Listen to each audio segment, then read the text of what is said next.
ఇది శివుడి గుడి ఎంట్రన్స్ అండి. పంచముఖ ఆంజనేయుల్లాగా పంచముఖ బుద్ధుడి విగ్రహాలు ఉన్నాయి చూడండి. ఇక్కడ శివలింగం ఉంది అంటే శివరాత్రి రోజు హ్యాపీగా వచ్చి అభిషేకం చేసుకోవచ్చు కదా అని వచ్చాము. ఇక్కడ బుద్ధుడిని పెట్టి పైన సర్పాలు పెట్టారు చూడండి. నార్మల్ గా మనకి శివుడిని పెట్టి సర్పాలు పెడతారు కదా, అలాగా ఈ చుట్టుపక్కల అంతా వాటరు, లోటస్ ఫ్లవర్స్ ఇవన్నీ ఉన్నాయి. మనము శివలింగాలను పెట్టుకుంటాం కదా, 108 శివలింగాలు అట్లాగా వీళ్ళు బుద్ధులను పెట్టుకున్నారు. And sleeping Buddha. ఈ టెంపుల్ మొత్తం చాలా ప్రశాంతంగా ఉందండి. అండ్ మోర్ ఓవర్ ఇది అవుట్స్కట్ లో ఉంది, పెద్ద పెద్ద చెట్లతో.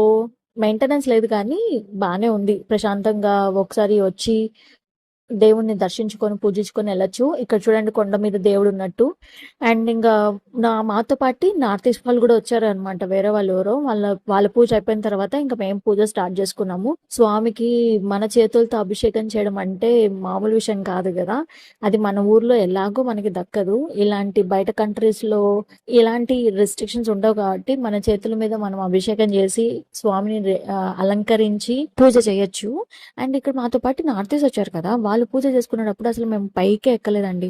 మేము పూజ చేసుకునేటప్పుడు వాళ్ళు పైకి ఎక్కి ముక్కోవడము, చుట్టూరు తిరగడము, పండ్లు తీసుకోవడము ఇలా చేశారు. మరి నాకైతే చాలా డిస్టర్బెన్స్ అనిపించింది.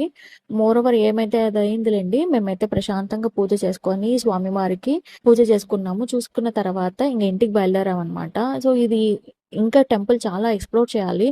అది ఇంకొకసారి వచ్చినప్పుడు మీకు కంపల్సరీ నేను చూపిస్తాను.